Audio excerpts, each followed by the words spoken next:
All right, welcome everybody. Yes, it's not even a question. Michael Jordan is the GOAT. I think a lot of people are going to be surprised that I have LeBron James third overall in all time. I mean, it's pretty consensus amongst the NBA world that LeBron and MJ are 1 and 2, but not for me.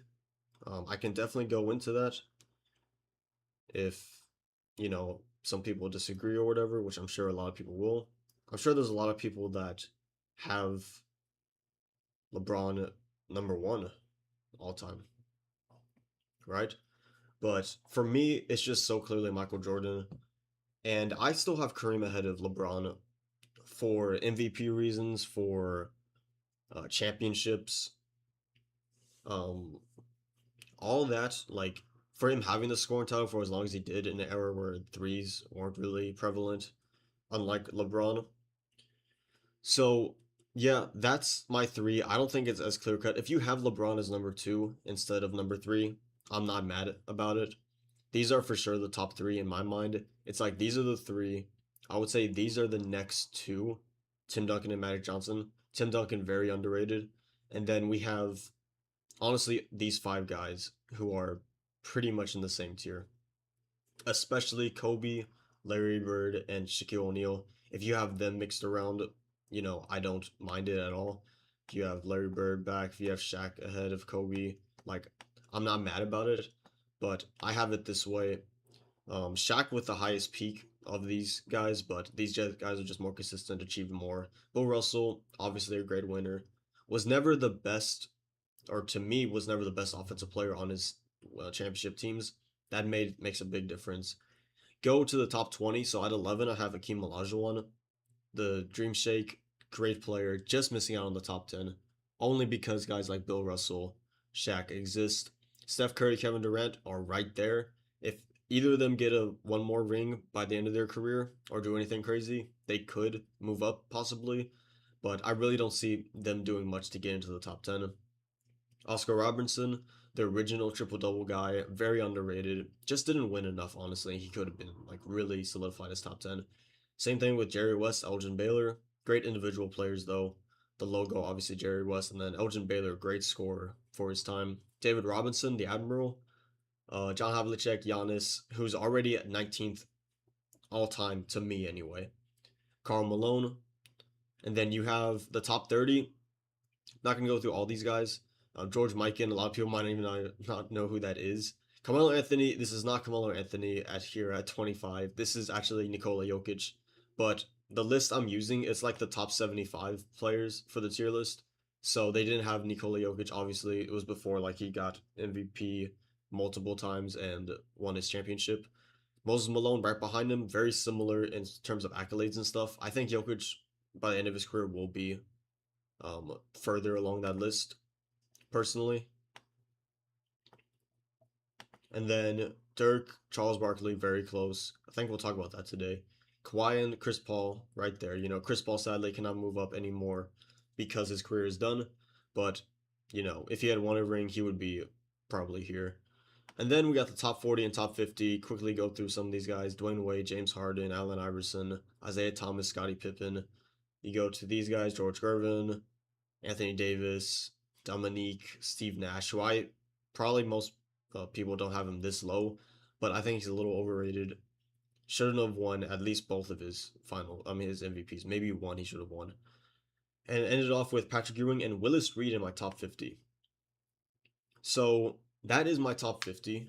And I'm going to just go straight into some like debates that I have that I think are interesting to talk about, or um, very close. So I have in my all-time list Willis Reed at the 50th greatest player of all time. I have Patrick Ewing at number 49. I have Patrick Ewing slightly above him, but I don't think it's nearly as like a lot of people would say like Patrick Ewing is clearly the best New York Knick of all time. I don't think it's that close.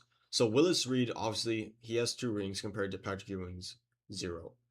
Willis Reed only played 10 seasons, so it's unfortunate he only played 10. Patrick Ewing played 17. Patrick Ewing made 14 playoffs out of his 17 NBA seasons. Willis Reed 7 of his 10. So both players missed the playoffs 3 times in their career. All Stars, again, Patrick Ewing 11 out of his 17. Willis Reed 7 out of his 10. Pretty similar. Obviously, Ewing played more, so that takes into account. Season MVP, Willis Reed was an MVP. Patrick Ewing was never one. Finals MVP, Willis Reed won 2 of them. Patrick Ewing won none. Both made 1 All-NBA first team. All-NBA teams total, Patrick Ewing made 7, Willis Reed made 5. All defensive team, Willis Reed made it once, or the first team, and then total defensive teams, Patrick Ewing made 3, Willis Reed made 1. But again, there is to note Finals MVP and defensive teams awarded since 1968 to 1969. So that kind of affects, Willis Reed here. Rookie of the Year, they both won Rookie of the Year. So up to this point, if you look at it, they're pretty similar. The big difference is that Willis Reed has 2 championships, 2 Finals MVPs, and an MVP. So it's a much closer than a lot of people would think, I think. Over their career, Patrick Ewing averaged 21, 10, and 2 with 3.5 stocks. Willis Reed averaged 19, 13, 2, and about 1.6 stocks. So Patrick Ewing, better defensive numbers as far as blocks and steals go, the better scorer. Willis Reed, the better rebounder. Total career points, obviously Patrick Ewing played more, so he has him in basically every category here. You go to field goal percentage, Patrick Ewing was more efficient. Willis Reed, the better free throw shooter. If you look at playoff stats, 20, 10, and 2 for Patrick Ewing, 17, 10, and 2 for Willis Reed. Total stats, again, Patrick Ewing never got to the promised land and won it, but has better playoff stats because he played more in more playoff games. Willis Reed slightly more efficient in the playoffs. All that to say, everyone, if you ask, who's the best New York Knick of all time, no one ever thinks of Willis Reed. And for me, he very well could be. I would not be mad if it was like this. My list was like this. It very well could be. I have Patrick Ewing slightly ahead of him only because one of the Finals MVPs for sure, I don't feel like Willis Reed should have won. That's debatable. And 2, just the longevity of Patrick Ewing. Not even the longevity of Patrick Ewing, more of the lack of seasons played by Willis Reed. Only played 10 seasons. But other than that, they're really close. And, I think Willis Reed could definitely be the best New York Knick of all time, if you ask me. But, I'm not mad that Patrick Ewing, if you have Patrick Ewing as the answer, I think that's the correct answer. But whenever you're talking about all these all-time great discussions, and you're talking about Patrick Ewing, Willis Reed should be in the same breath, honestly. And as far as New York Knicks legends go, these are the 2 guys. And a lot of people don't give credit to Willis Reed, so I just want to shed some light on that and give my thoughts about that. Okay, so next thing I wanted to talk about right here, Walt Frazier versus Steve Nash. So in my top 50 NBA players of all time, I have Steve Nash here at 45th overall, and I have Walt Frazier at 44th greatest all time. A lot of people don't even know who Walt Frazier is, and people would say Steve Nash is higher than this. I think most people have him in the 30s, somewhere in this range, next to Melo. But for me, it was when I was ranking everyone, and I use LandonBasketball.com as a great way to do career comparisons. There was no way that Walt Frazier is not better than Steve Nash all time. When you put them side by side, I think it was really easy to compare them. And so let's just go through it real quick. NBA championships, Walt Frazier has 2, Steve Nash has none. Walt Frazier played 13 seasons to Steve Nash's 18. Frazier played 8 playoffs to Nash's 12. Frazier played in 7 All-Star games compared to Nash's 8. So All-Star games, about similar. Playoffs played, 8 out of his 13 seasons, 12 out of his 18 seasons. Pretty similar. And then the big thing, obviously, Frazier has 2 championships, 2 rings. Steve Nash has none, right? Go to season MVP. Steve Nash has 2 MVPs. I'll go through that again. All NBA first teams, though. Again, despite playing 5 seasons less, he has 1 more All NBA first team than Steve Nash. All NBA teams total, Steve Nash has one more.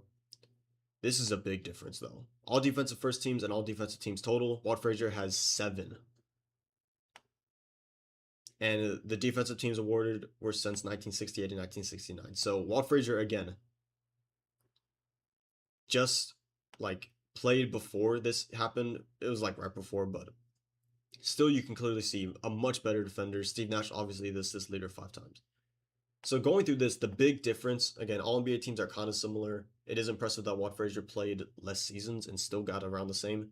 The big difference right here is Walt Frazier was a much better defender, and then Steve Nash is a 2-time MVP, though. And that's kind of hard to argue with, but I will argue with it definitely. I'll give my reasoning why. Here we go through their career stats. Walt Frazier averaged 19, 6, 6, and 2 stocks, while Steve Nash averaged 14, 3, 9, and about a stock.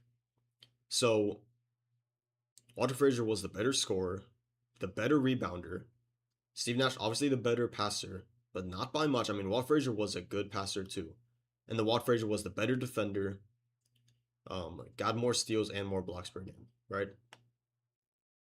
Total stats, because Steve Nash played more seasons, he has him in most of these. Walt Frazier actually has him in rebounds, which is kind of crazy. Both of them very efficient. I mean, pretty efficient and pretty similar in that regard. Playoff stats. Walter Frazier averaged about 21, 7, 6.5 with 2.5 stocks. Steve Nash averaged 17, 3.5 rebounds, 9 assists, and almost a stock. So again, Walter Frazier, the better scorer, about 3 points per game. The better rebounder, about 4 rebounds per game more. Steve Nash, the better passer, about 2 assists a game more. And Walter Frazier, the better defender. More playoff totals for Steve Nash. He played more. And then look at this. This is a big thing, though. In the playoffs, Walter Frazier was much more efficient. 51% from the field when Steve Nash was 47. So I wouldn't say, I actually take it back, not much more efficient, but more efficient nonetheless. And so for me, when people say Steve Nash is like a top 30 NBA player of all time, you look at this and I just don't understand why. Yeah, Steve Nash was the better passer, obviously. But you look at Walt Frazier was a much better defender, right? And he wasn't a bad passer either, right? He was a good point guard. And he averaged throughout his career 6 assists a game compared to Steve Nash's 8.5. And the only thing that can really go to Steve Nash to me is the MVPs. And we all know he didn't deserve both of them.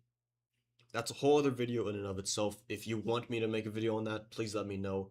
But Steve Nash does not deserve 2 MVPs. He maybe deserves 1. And so when you take away that, it's like Walter Frazier has 2 championships. And honestly, if you ask Steve Nash, like, would you rather have 2 rings or an MVP trophy? I mean, I'm pretty sure he would say the 2 championships.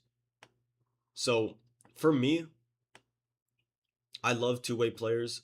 The defensive ability of Walter Frazier, and just the fact that he's a better scorer, better rebounder, and slightly worse assist player and much better defender. Like, it's clear as day, Walter Frazier is the better point guard of all time. That's why I have him ahead of Steve Nash, just slightly. Because MVP, as much as I was dogging on it, like, MVP is really hard to get, right? But all that to say, Steve Nash is overrated, for sure. Let me know down below where you would have him ranked all time, and let me know what you agree with, disagree with about Walter Frazier and Steve Nash.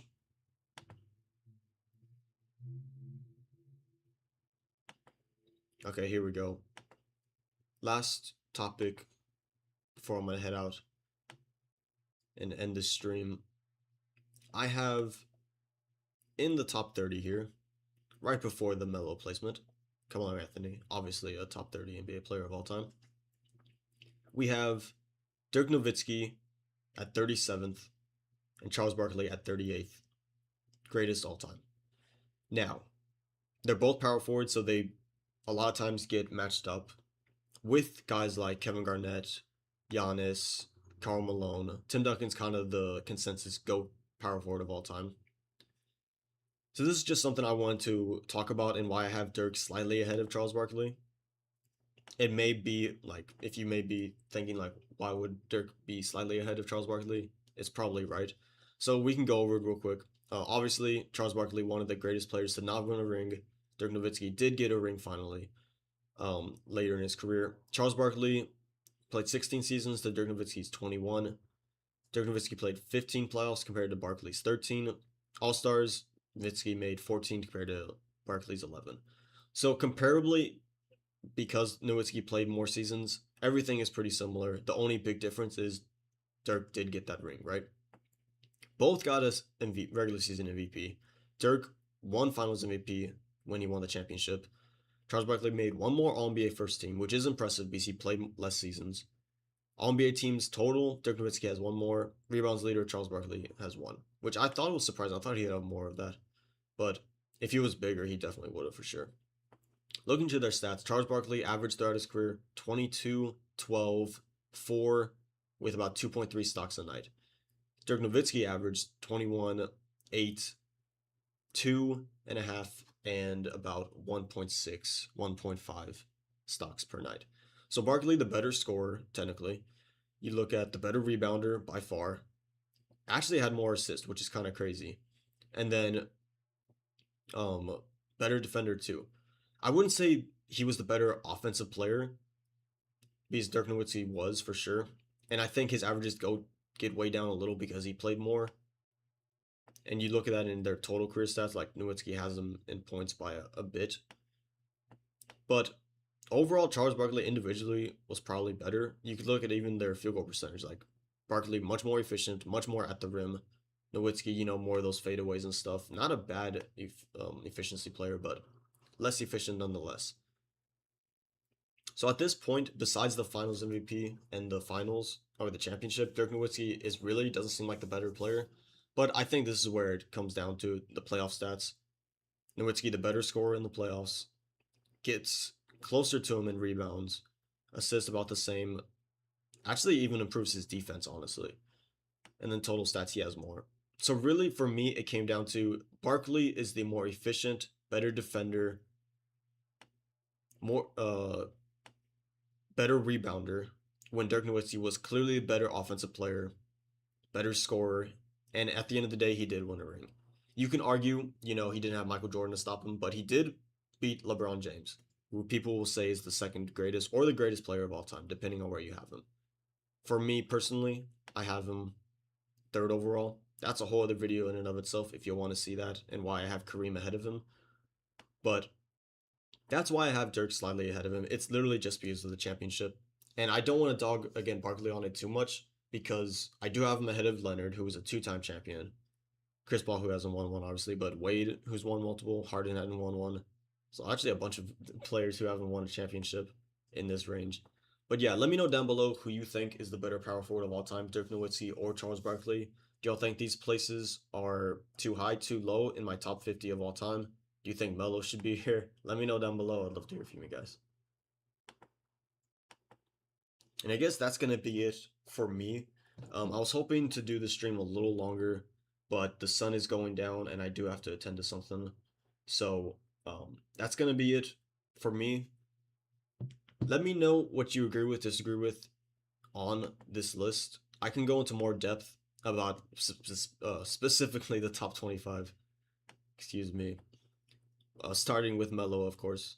And I probably should have clarified that, but I hope you read it. Melo, this is supposed to be Nikola Jokic. Maybe I did say that. Honestly, my brain's fried. I don't know. But let me know down below if you'd like to see a stream specifically on the top 25, maybe the top 10, and I can give some of my opinions on that. Why I have Wilt ahead of Bill Russell, why I have Tim Duncan ahead of Kobe and Shaq, why I have Kobe ahead of Larry Bird, why I have Magic ahead of Larry Bird, why I have Kareem ahead of LeBron, why I have MJ ahead of LeBron. I could do a bunch of stuff. Why I have Steph over KD. Let me know down below what you'd like to see, and that's gonna be it for me. I'll see y'all guys in the next stream, video, whatever. Thanks for watching, and I'll see y'all in a bit.